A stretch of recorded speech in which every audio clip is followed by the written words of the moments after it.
Hey guys, it's Bong New Year. It's me again. I made the first song.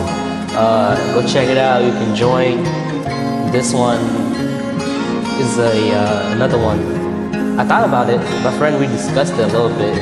Then my friend didn't want to go because he's too shy. So I guess we're not gonna perform this on New Year. And I might not go. Today non từ chỉ ta tu của một bốn na lo từ cú lướt lo tao tao đưa e kia mua lo từ chỉ bao tiền cái gió từ này lùa lù dễ rong đó cả tiếng nhỏ lùa sương địa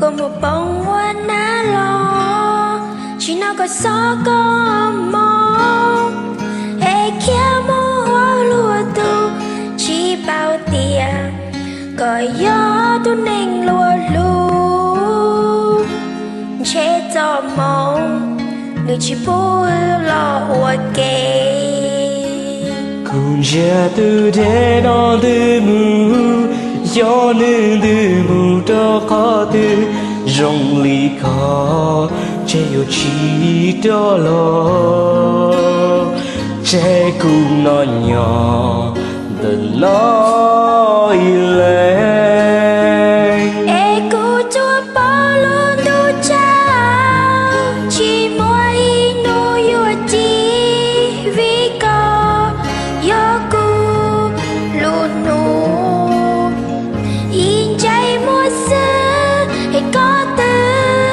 mùa lúa tu cho cô y lên đã tu để nó.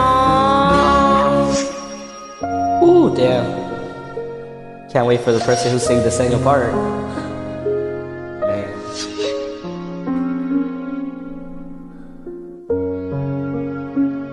Cô lưu ninh nó chỉ mua có một bông hoa ná lo chỉ nó có gió có mong ê kia mua hoa lùa tu chỉ bao tiền cả gió tu nên lùa lù chế cho mong nữ chỉ bù là nhỏ hoa kê cùng chia tu để nó từ mù cho nương từ mù đó khó từ dòng ly khó chế chỉ đó lo chế cùng nó nhỏ để nó lên hệ cụ cho bỏ luôn tu cho chỉ mỗi nữ yêu chi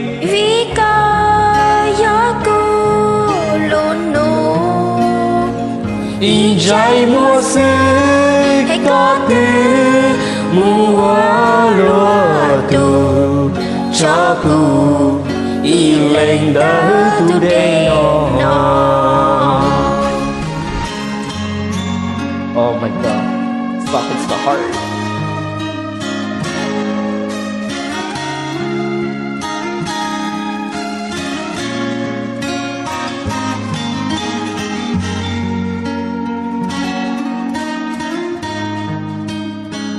E cứ cho bỏ luôn tu cho họ chỉ mỗi nô yêu chi vì có gió cứ luôn nụ.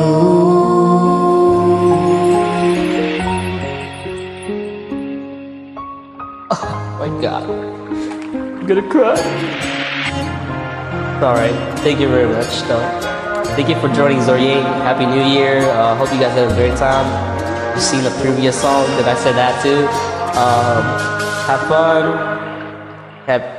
Happy New Year.